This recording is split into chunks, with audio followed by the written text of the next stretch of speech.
While losing weight is difficult for many people, it's even more challenging to keep the weight off.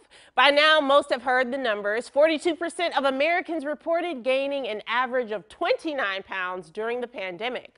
But pre-COVID studies are a reminder that too many of us were already losing, then regaining, then losing and regaining again. I spoke to surgeon Dr. Vafa Shaney about losing weight and keeping it off, this time for good.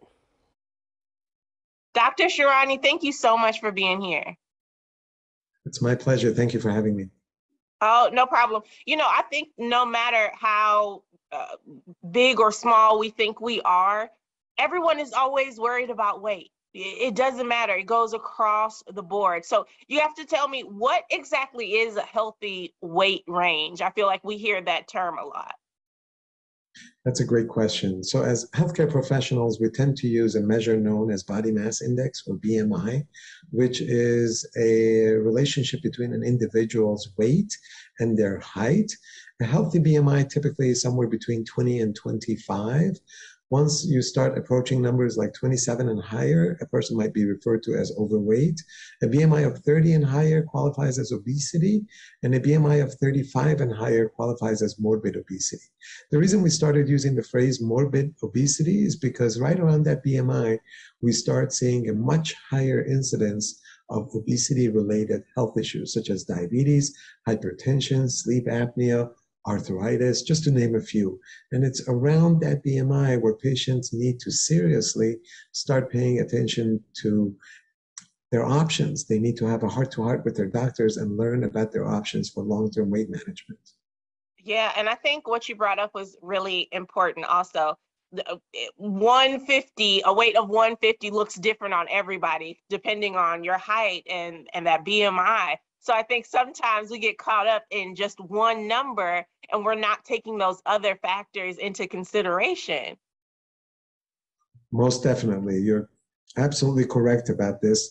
A person's gender, their age, and their general body frame also plays a role. So we shouldn't focus on just one number, but a BMI is a good place to start.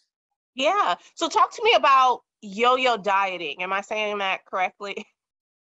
Yeah, I think most of us have at one point or another experienced it. Yo-yo dieting is basically committing yourself to a diet program, sticking with it for a couple of days, maybe, well, a few days, maybe a couple of weeks, and then realizing how difficult it is to constantly feel deprived. When we're dieting, we're going against what our body wants to do, which is eat food when it's available to us. And so within a short period of time, unfortunately, most of us fall off the wagon and go back to our old habits. And that leads to regain of all the weight that we had lost and perhaps even some more. This yo-yo in our weight is not healthy for our physiology, for our organ systems, and most importantly, it's not healthy for our state of mind. Many of us have this sensation of defeat and failure when we go through this process more than once, and that's when we decide to take action and learn more about our options. Yeah, and I feel like sometimes in the age of social media, and we see all these different body types, and we want to get to a certain weight or a certain look, sometimes people jump to the option of surgery a little too quickly. When should we start considering that? Well, I think you brought up a great point. It's important to allow patients to go through simpler measures for weight loss, such as diet and exercise, maybe even a diet pill or two. But let's be realistic. For people who have 10, 15, 20 pounds to lose, yes, those measures can help a great deal. By the time you have about 50, maybe 75 or 100 pounds to lose, it's very difficult to try to lose that weight with diet and exercise alone. It's for those people that I think it's important to discuss options. For example, one great option for patients who have 50, 75, maybe more pounds to lose is lap band surgery. It's an operation that has been around in the United States since 2001. Several hundreds of thousands of patients have undergone safe and effective lap band surgery. it basically helps us with portion control while getting rid of our hunger. That's a great combination. The operation is typically done in an outpatient setting. Patients are able to recover in the comfort of their home, and within a couple of days, and I'm not exaggerating, they're able to get back to their activities of daily living and work. And thankfully, the vast majority of insurance companies in the United States cover lap band surgery for appropriate patients. That is so interesting that it will control our food intake and kind of help us to feel like we're full already, because I just a couple of years ago kind of wrapped my mind around the concept that we are eating to sustain our bodies, not to have that full feeling. And we, then you need to take a nap.